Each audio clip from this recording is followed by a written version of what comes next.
warahmatullahi taala wabarakatuh. Alhamdulillah hari ini berpulang lagi untuk sambung kuliah untuk siri yang keempat, hadis yang kedua, hadis 40 Imam Nawawi. Rabbi syrah li sadri wa yassir li amri wahlul 'uqdatam min lisani yafqahu qawli. Rabbi yassir wa la tu'assir ya karim.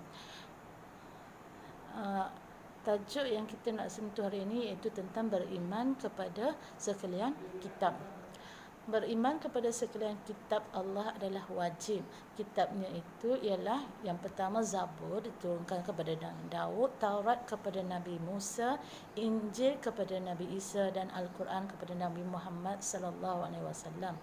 Orang-orang yang beriman percaya kebenaran asal kitab itu iaitu semua dari Allah Subhanahu wa taala dan percaya kepada kitab yang penghabisan sekalian diwahyukan kepada Nabi Muhammad iaitu Al-Quranul Karim yang mengandungi 30 juzuk, 114 surah, 6,616 ayat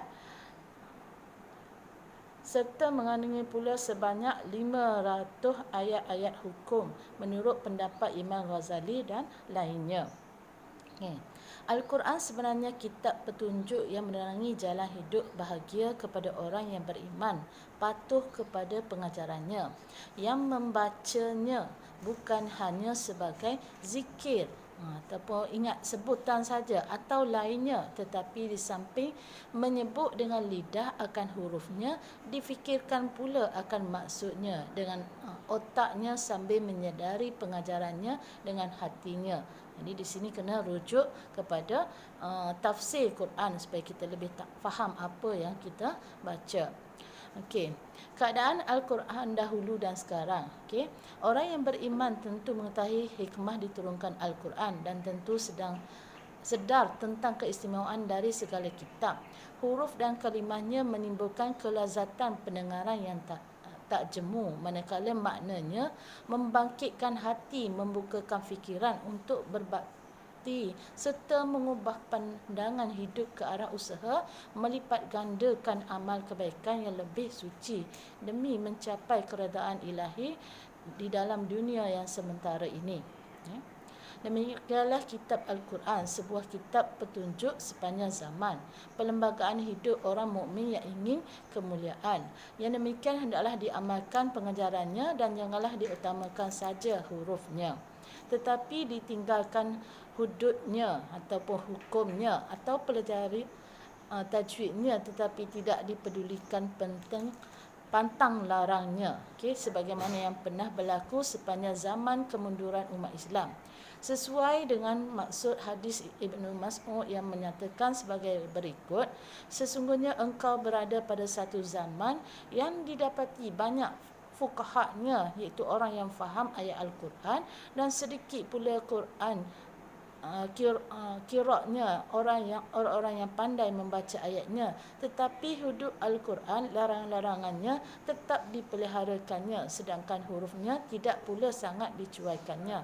Ini zaman Rasulullah, sahabat-sahabat dan salafus salih. Sedikit orang meminta, banyak orang yang memberi. Mereka memanjangkan sembahyang dan memendekkan khutbah. Mereka mulakan saja amal-amal mereka sebelum percakapan mereka. Dan akan datang satu itu zaman dulu.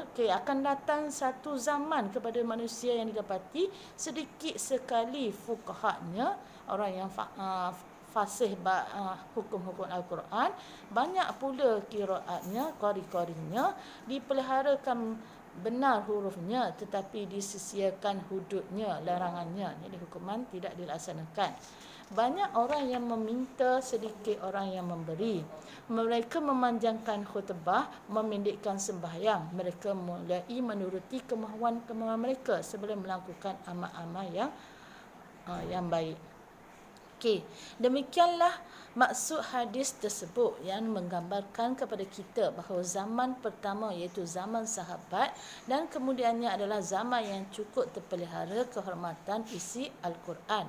Kerana fiqh Al-Quran iaitu pengertian Al-Quran dan fahamannya serta memelihara hudud atau larangannya dan mengambil hukumnya adalah didahulukan dan diutamakan daripada semata-mata bacaan yang kosong pengertiannya. Pada zaman itu, pengajaran Al-Quran mempengaruhi jiwa, rasa kasih, sayang mereka meresap ke lubuk hati. Hingga sedikit orang yang meminta, tetapi banyak orang yang memberi. Mereka di kala itu memanjangkan sembahyang kerana sembahyang adalah munajat dan bisikan kepada ilahi yang perlu dilambatkan masa dalam mengerjakannya. Sedangkan khutbah mereka diringkaskan kerana khutbah semata-mata percakapan, gerak lidah, penuturan huruf yang habis begitu saja, dan mereka mengutamakan amal dan memulakannya sebelum mereka bercakap, berbuat dan bertukar fikiran. Itu pandangan orang-orang yang terdahulu. Zaman tersebut telah berlalu. Sekarang tibalah pula satu zaman baru di mana keadaan telah berubah sama sekali. Kini telah banyak orang yang membaca Al-Quran tetapi bacaannya tidak sampai ke hati. Banyak orang yang mengutamakan dan menghafaz huruf Al-Quran tetapi disiarkan terus hududnya, hukumnya, nasihatnya, pelajarannya. Sebab itu Al-Quran tidak dapat menginsafkan mereka dan mereka pula tidak insaf sesama mereka. Hingga banyak orang yang meminta tetapi sedikit orang yang memberi di antara mereka. Mereka memanjangkan khutbah kerana khutbah tidak menyusahkan mereka. Dan mereka memendekkan sembahyang kerana sembahyang menggelisah jiwa mereka disebabkan tidak ada hubungan langsung dengan Allah yang Maha Kuasa. Akhirnya mereka suka bercakap menurut kemahuan mereka sendiri sebelum mereka melakukan amal yang sepatutnya mereka mulai. Maka dengan keterangan ini jelaslah bahawa Al-Quran tidak dapat dipenuhi maksud utama dari turunnya dengan membaca ayat demi ayat selagi belum diperhatikan pengertian dan tujuan menurut cara yang sepatutnya. Firman Allah Subhanahu wa taala surah As-Saff ayat 29. A'udzubillahi minasyaitonirrajim. Bismillahirrahmanirrahim. Kitabun anzalnahu ilaika mubarakun liyadabbaru ayati wa litadzakkara ulul albab. Sadaqallahul azim. Ini sebuah kitab yang kami turunkan dia kepada engkau yang diberkati supaya mereka perhatikan ayat-ayatnya dan supaya mengambil peringatan orang-orang yang mempunyai fikiran. Dengan ini teranglah lagi bahawa Al-Quran diturunkan untuk diperhatikan maksud ayatnya di samping membaca hurufnya, kerana di antara maksudnya ialah memberi pimpinan ke arah jalan yang lebih lurus dalam kehidupan dan menjamin kurniaan kepada orang-orang yang berusaha mewujudkan amal soleh atau kebaikan. Juga Al-Quran itu bukan sahaja memperkatakan perkara atau soal kerohanian, tetapi ada pula di antara ayatnya yang menyatakan asal kejadian langit dan bumi dan alam ini yang besar ini adalah terdiri dari keduanya. Sedang manusia adalah sebahagian kecil dari alam itu. Firman Allah Subhanahu wa taala, a'udzubillahi minasyaitonirrajim. Bismillahirrahmanirrahim. Inna hadzal qur'ana yahdi lillati hiya aqwam wa yubashshirul mu'minina alladhina maluna as-salihati anna lahum ajran kabira. Sadaqallahul azim. Surah Al-Isra ayat yang ke-9. Sesungguhnya Al-Quran ini memimpin kepada jalan yang lebih lurus dan menggembirakan kepada orang-orang yang beriman, yang beramal soleh, bahawa bagi mereka ada ganjaran yang besar. Sesungguhnya banyaklah ayat-ayat ilmiah pengetahuan yang menjadi mukjizat Al-Quran, sehingga apa yang disebutkan oleh Al-Quran sejak 13 abad yang lalu ada terbukti kejadiannya di dunia pada hari ini. Bahkan makin bertambah ilmu pengetahuan manusia, makin teranglah kebenaran Al-Quran. Dan sememang begitulah Al-Quran itu tidak dapat difahami ayatnya yang berhubung dengan kejadian alam dan ilmu pengetahuan, melainkan dengan dasar-dasar ilmu. Jadi perlu kepada kajian. Alangkah mulianya Al-Quran, sebuah kitab Allah yang berisi segala mutiara hikmah, tetapi malangnya walaupun Al-Quran itu masih ada, tetapi ruhnya, ajarannya, falsafahnya telah kehilangan belaka. Okey, kita sentuh rukun iman yang keempat, beriman kepada sekalian rasul. Okey. Beriman kepada sekalian rasul adalah satu dasar bagi akidah. Samalah seperti dasar-dasar yang lain, rasul itu pemimpin dasar-dasar agama umat manusia. Kerana mereka itu walau bagaimanapun tinggi tingkatan akal, tidak dapat berupaya mendapatkan agama dan hakikatnya. Sebab agama tidak boleh didapati dengan kekuatan akal. Okey. Akal hanya dapat memikirkan apa yang telah ditunjukkan oleh agama. Jadi walau macam mana bijak pun seseorang, mereka tak dapat memikirkan apa yang telah diberi panduan dalam Al-Quran. Okey. Yang diajar oleh baginda Rasulullah sallallahu alaihi wasallam. Kepercayaan kepada sekalian rasul adalah wajib menurut nas Al-Quran sebagaimana berikut. A'udzubillahi minasyaitanirrajim. Bismillahirrahmanirrahim. Amanar rasulu bima unzila ilaihi min rabbi wal mu'minun. Kullun amana billahi wa malaikatihi wa kutubihi wa rusulihi la nufarriqu baina ahadin min rusulihi. Surah Baqarah ayat yang ke-285. Telah beriman Rasul itu dengan apa yang telah diturunkan kepadanya daripada Tuhannya. Dan orang-orang yang beriman semuanya beriman dengan Allah dan malaikat dan kitab-kitabnya dan sekalian Rasulnya. Kami tidak membezakan antara seorang daripada Rasul-Rasulnya. Okey, kita tengok pula apakah tugas-tugas sekalian Rasul. Okey, Rasul itu adalah sebagai satu keluarga yang diikat oleh satu ikatan yang ditugaskan untuk menyuruh manusia kepada mentauhidkan Allah dan beribadat kepadanya. Semua seruannya itu berpusat kepada satu, iaitu seruan kepada menyembah atau mentauhidkan Allah. Dan seruan yang dibawakan Rasulullah yang akhir iaitu Muhammad adalah seperti itu juga, hanya berlainan dalam lingkungan umat atau manusia yang diserukan.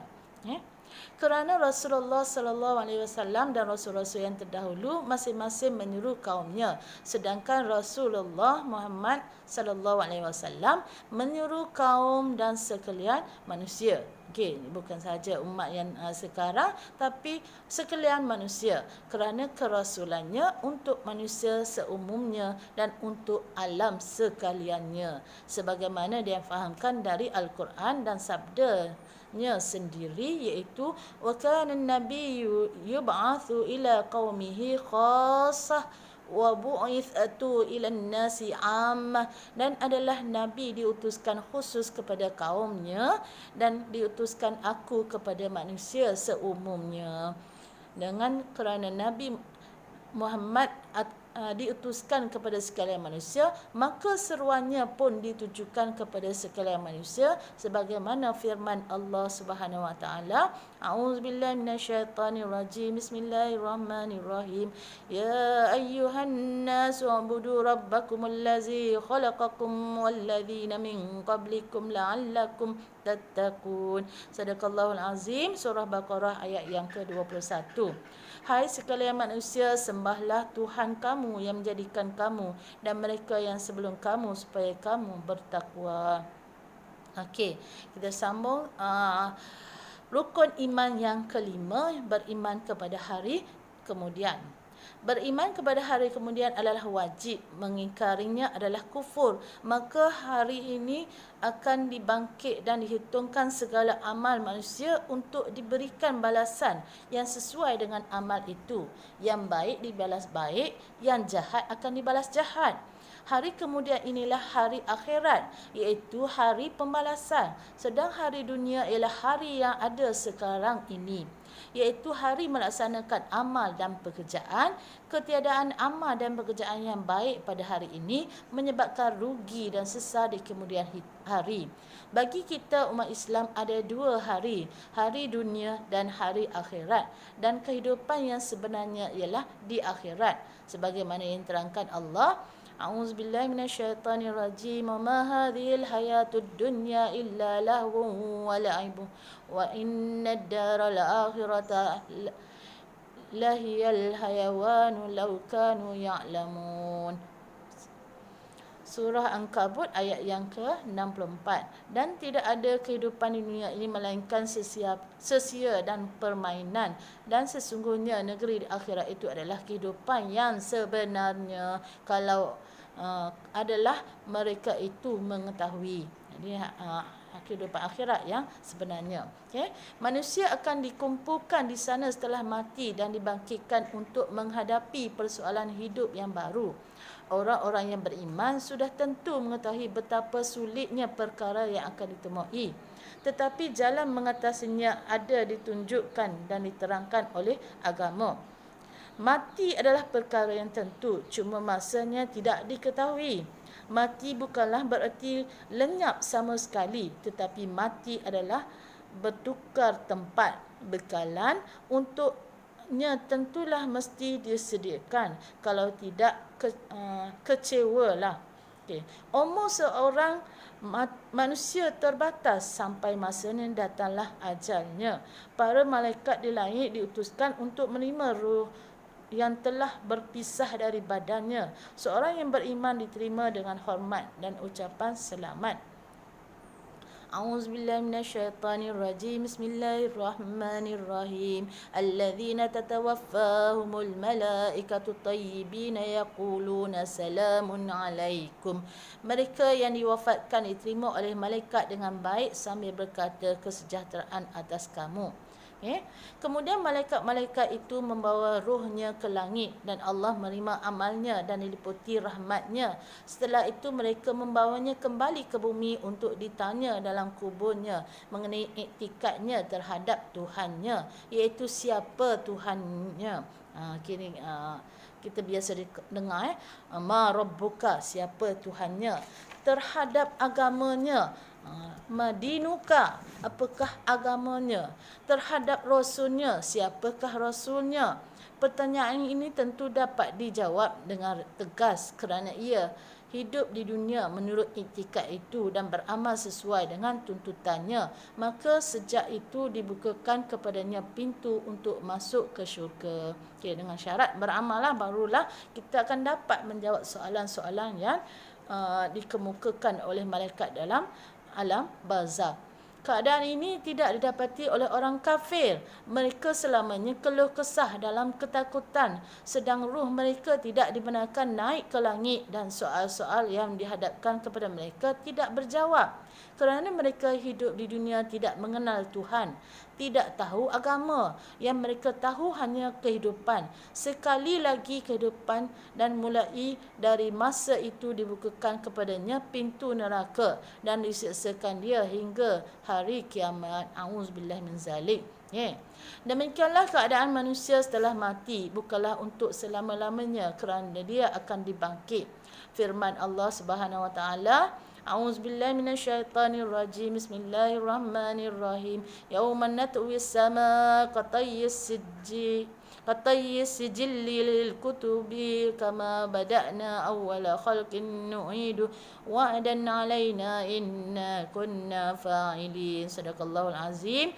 Pada hari yang kami akan gulung langit sebagaimana menggulung kepingan helai bagi tulisan-tulisan, sebagaimana kami mulai kejadian pertama, kami akan kembalikan dia sebagai perjanjian atas kami, sesungguhnya kami akan berbuat. Okay, itu gambaran tentang hari kiamat.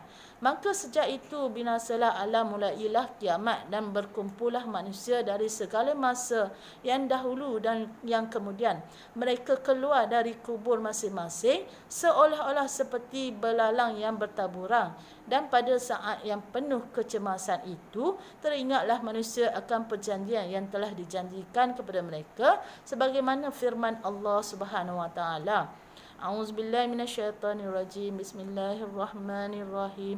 Wa nufikha fis-suri fa iza hum minal ajdas ila rabbihim yansilun. Qalu ya waylana man ba'athana min marqadina hadza ma wa'ada ar-rahman wa sadaqal mursalun. Sadaqallahul azim. Surah Yasin ayat yang ke-51. dan akan ditiupkan pada sangkakala, maka tiba-tiba mereka dari kubu-kubu mereka akan bersegera kepada Tuhan mereka. Mereka akan berkata, hai kecelakaan kami, siapakah yang bangkitkan kami dari tidur kami? Inilah apa yang dijanjikan oleh Tuhan pemurah dan benarlah Rasul-Rasulnya.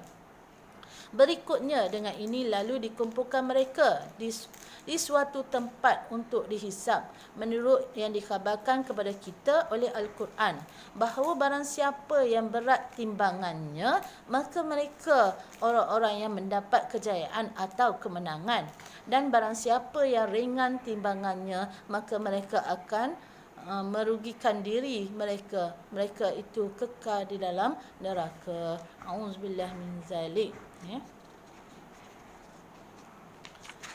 Okey. Kita sambung terus yang ke-6. Rukun iman yang ke-6, beriman kepada takdir baik dan jahat. Okey, beriman kepada qada-qadar, beriman kepada takdir baik dan jahat sama ada yang telah berlaku dan yang sedang dan akan berlaku adalah dari tuntutan Islam. Sebagaimana yang tersebut dalam hadis Rasulullah, iaitu la yu'minu abdun hatta yu'mina bi arba' yashhadu an la ilaha illallah wa anni rasulullah ba'athani bil haqq wa yu'minu bil maut wa yu'minu bil ba'si ba'dal mauti wa yu'minu bil qadr. Riwayat Tirmizi. Tidak beriman seorang hamba sehingga ia beriman dengan 4 perkara, iaitu menyaksikan bahawa tiada Tuhan melainkan Allah dan bahawasanya aku Rasulullah yang diutuskan aku dengan benar, dan beriman dengan mati, dan beriman dengan kebangkitan sesudah mati, dan beriman dengan qada takdir. Okey. Beriman kepada takdir bererti percaya bahawasanya Allah mengetahui perjalanan hamba-hambanya, yang mengawasi hal ehwal mereka serta mentadbir urusan mereka, dan percaya bahawa segala sesuatu yang berlaku dalam alam adalah dengan izinnya, dan bahawa apa saja yang mengenai manusia sama ada yang bermanfaat dan mudarat adalah dengan iradat dan kudratnya. Firman Allah Subhanahu wa taala, a'udzubillahi minasyaitonir rajim, bismillahirrahmanirrahim, ma asaba min musibatin illa biiznillah wa man yu'min billahi yahdi qalbahu wallahu bikulli syai'in alim. Surah At-Taghabun ayat yang ke-11. Tidak ada yang mengenai daripada bahaya melainkan dengan izin Allah, dan barang siapa beriman kepada Allah, nescaya ia pimpin hatinya, kerana Allah itu berkuasa atas tiap-tiap suatu. Alam ini tidaklah terjadi dengan sendirinya, dan tidak pula dibiarkan segala kejadian dan segala yang berlaku di dalamnya menurut kehendaknya, tetapi alam dan yang berlaku di dalamnya adalah ketentuan kudrat Allah dan perhitungannya. Yang demikian terhindarlah dari sebarang kekacauan dan kemusnahan. Firman Allah Subhanahu wa taala, inna kulla syai'in khalaqnahu biqadar. Sesungguhnya tiap-tiap suatu kami telah jadikan dengan ukuran, dengan takdirnya. Maka dengan ukuran inilah berlakulah segala kejadian. Artinya segala kejadian yang berlaku pada alam dan pada diri manusia adalah menurut ukuran atau kudrat, sihat dan sakit, kaya dan miskin, nikmat dan sengsara, suka dan duka, ajal dan tempat kematian, serta segala yang berkaitan dengan peri kehidupan manusia dalam perkara yang ia sendiri tidak berupaya mengubah dan menukarkannya. Semua itu adalah termasuk dalam ketentuan kudrat Allah. Beriman kepada kudrat dalam perkara-perkara tersebut sambil berikhtiar dari gelisah atau kusuk fikiran dan putus harapan. Seorang yang beriman akan menerima semua itu dengan jiwa yang tenteram, dengan tidak melupakan ikhtiar dalam perkara yang dapat dilakukan ikhtiarnya, serta percaya bahawa di sebalik alam yang nyata ini ada kekuasaan gaib yang lebih gagah, iaitu kekuasaan Allah Subhanahu wa taala. Dalam pada itu, manusia tentulah sedar bahawa walaupun ia diperintahkan berusaha, tetapi ada kala usahanya kecewa atau hasilnya tidak sebagaimana yang diharapkan. Sementara itu pula beberapa kejadian yang tak disukai atau tak disangkakan telah berlaku dan ia tidak berupaya berbuat apa-apa. Ini semua adalah menurut keputusan yang sudah ditakdirkan. Demikianlah keterangan yang berhubung dengan rukun iman yang keenam yang menjadi dasar kepercayaan orang Islam menurut sebagaimana diterangkan Rasul pada hadis yang kedua. Okay. Orang yang beriman ialah orang yang percaya kepada rukun-rukun ini secara keseluruhannya. Maksudnya enam dia kena percaya, bukan separuh. Dan beramal menurut tuntutan kepercayaan iman itu serta membuktikan kesan kepercayaannya dalam tingkah lakunya sebagai orang mukmin yang baik lagi sempurna, tidak sebagai orang mukmin yang cacat cedera sebagaimana dikatakan Rasul, yang maksudnya seperti berikut. Demi Allah tiada beriman, demi Allah tiada beriman, demi Allah tiada beriman. Mereka berkata, siapa orang itu ya Rasulullah?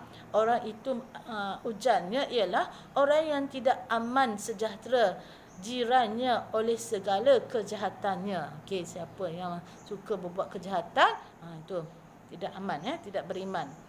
Yang kedua, bukanlah orang-orang yang beriman orang yang kenyang, sedang jirannya orang yang lapar. Okey, kita kena perhati jiran-jiran kita, tetangga kita, adakah mereka sampai tak cukup makan. Okey, seterusnya, iman berkurang dan bertambah. Menurut pendapat jumhur ulama bahawa iman itu berkurang dan bertambah. Berkurang kerana kurang taat, bertambah kerana tambah taat. Alasan yang dikemukakan mereka ialah alasan akal dan nakal, iaitu Al-Quran dan hadis. Dalil nakli ni iaitu daripada Al-Quran dan hadis. Menurut pendapat akal bahawa kalau tidak berlebih kurang hakikat iman, tentulah iman tiap-tiap seorang dari umat ini, termasuklah orang yang mengerjakan kejahatan, sama saja dengan iman nabi-nabi dan malaikat, dan ini terang-terang tidak dapat diterima akal. Menurut keterangan nakal bahawa dalam Quran dan hadis ada kenyataan yang menjelaskan bahawa iman itu bertambah dan berkurang sebagaimana yang diterangkan Allah pada ayat ini, iaitu A'udzubillahi minasyaitonirrajim. Bismillahirrahmanirrahim. Wa idza tuliyat 'alaihim ayatuhu zadatuhum imana. Dan apabila dibacakan kepada mereka ayat-ayatnya, nescaya menambahkan kepada keimanan mereka. Dan dalam hadis diriwayatkan Ibnu Umar ada diterangkan bahawa beliau pernah bertanya kepada Rasulullah mengenai iman, adakah bertambah dan berkurang? Baginda menjawab, ya, iman itu bertambah sehingga orangnya masuk syurga dan berkurang sehingga orangnya masuk neraka. Minta kita dari golongan orang yang bertambah imannya. Okey. Ustazah rasa cukuplah untuk hari ini. Kita sambung untuk siri yang seterusnya pada siri yang akan datang. Wallahu a'lam bissawab.